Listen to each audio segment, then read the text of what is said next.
بسم اللہ الرحمن الرحیم۔ صرف 5 منٹ کا مدرسہ قرآن و حدیث کی روشنی میں 7 رجب المرجب نمبر 1 اسلامی تاریخ حضرت عثمان غنی رضی اللہ عنہ۔ آپ کا نام عثمان، کنیت ابو عبداللہ اور والد کا نام عفان ہے۔ آپ رسول اللہ صلی اللہ علیہ وسلم کی پھوپھی ذات بہن کے بیٹے تھے اور حضور صلی اللہ علیہ وسلم سے 6 ماہ چھوٹے تھے۔ حضرت عثمان اسلام لانے والے چوتھے شخص ہیں۔ رسول اللہ صلی اللہ علیہ وسلم نے نبوت سے قبل اپنی بیٹی رقیہ کی شادی حضرت عثمان سے کر دی تھی۔ جب حضرت رقیہ کا انتقال ہو گیا تو حضور صلی اللہ علیہ وسلم نے اپنی دوسری بیٹی حضرت ام کلثوم کی شادی ان سے کر دی۔ اسی لیے حضرت عثمان کو ذو النورین کہا جاتا ہے۔ آپ نے حبشہ اور مدینہ دونوں کی ہجرت کی۔ جس طرح آپ صحابہ اکرام میں بہت مالدار تھے، اسی طرح سب سے زیادہ سخی اور خدا کی راہ میں خرچ کرنے والے تھے۔ حضرت عمر کے انتقال کے بعد 1 محرم الحرام سن 24 ہجری کو صحابہ اکرام نے آپس میں مشورہ کر کے حضرت عثمان کو خلیفہ منتخب کر لیا۔ اس طرح آپ مسلمانوں کے تیسرے خلیفہ بنے۔ نمبر 2، اللہ کی قدرت۔ اونچے اونچے پہاڑ کس نے بنائے؟ اللہ تعالیٰ نے زمین کو پانی پر بچھایا، پھر اس پر بڑے بڑے پہاڑ ایسے حکمت سے گاڑے کہ اس کا جتنا حصہ زمین کے اوپر ہے، اس سے کہیں زیادہ زمین کے نیچے ہے۔ ان پہاڑوں نے زمین کو ہلنے سے روک رکھا ہے۔ اگر یہ پہاڑ نہ ہوتے تو زمین پر اتنے زلزلے آتے کہ زمین کا سارا نظام درہم برہم ہو جاتا، لیکن یہ اللہ تعالیٰ ہی کی ذات ہے جس نے زمین کو پہاڑوں کی کیلوں سے باندھ رکھا ہے۔ اللہ تعالیٰ نے قرآن میں فرمایا ہے، کیا ہم نے زمین کو فرش اور پہاڑوں کو کیلیں نہیں بنایا؟ نمبر 3، ایک فرض کے بارے میں، دین میں نماز کی اہمیت۔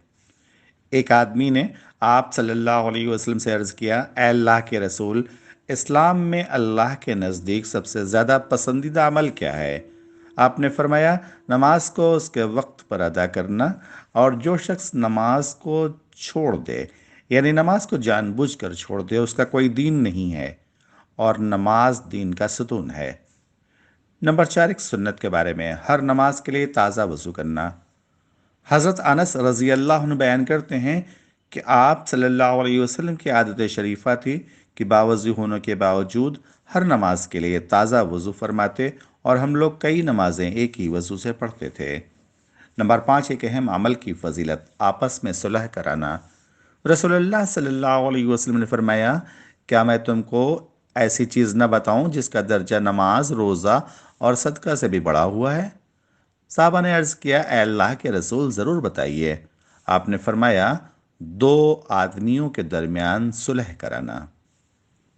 اور آپس کا اختلاف تو دین کو تباہ و برباد کر دینے والی چیز ہے۔ نمبر 6، گناہ کے بارے میں، علم کو ذریعہ معاش بنانا۔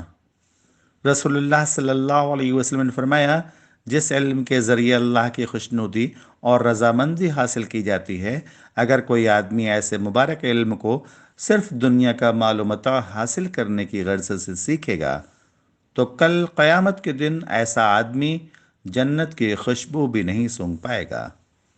نمبر 7، دنیا کے بارے میں، دنیا کی محبت اور آخرت کی بربادی۔ رسول اللہ صلی اللہ علیہ وسلم نے فرمایا، جس نے اپنی دنیا سے محبت کی، اس نے اپنی آخرت کا نقصان کیا، اور جس نے آخرت سے محبت کی، اس نے اپنی دنیا کا نقصان کیا۔ تو تم لوگ باقی رہنے والی یعنی آخرت کو ختم ہونے والی یعنی دنیا پر ترجیح دو۔ نمبر 8، آخرت کے بارے میں، قیامت کا خطرناک منظر۔ قرآن میں اللہ تعالیٰ فرماتا ہے، وہ دن قابل ذکر ہے جس دن سور پھونکا جائے گا تو زمین و آسمان میں جتنے ہیں سب گھبرا جائیں گے مگر جس کو اللہ چاہے، اور اللہ تعالیٰ کے سامنے سب عاجز بن کر حاضر ہوں گے، اور تم پہاڑوں کو دیکھ کر یہ خیال کرتے ہو کہ یہ جمے رہیں گے، حالانکہ وہ بادلوں کی طرح اڑتے پھریں گے۔ نمبر 9، طب نبوی سے علاج، دبلے پن کا علاج۔ حضرت عائشہ رضی اللہ عنہ فرماتی ہیں کہ جب میری والدہ نے مجھے رسول اللہ صلی اللہ علیہ وسلم کے پاس رخصت کرنے کا ارادہ کیا تو میرے دبلے پن کا علاج کرنے لگیں، مگر کوئی علاج کارگر نہ ہوا۔ پھر میں نے تر کھجوروں کے ساتھ ککڑی کھانا شروع کیا تو میں معتدل جسم والی ہو گئی، یعنی دبلا پن دور ہو گیا۔ نمبر 10، قرآن کی نصیحت۔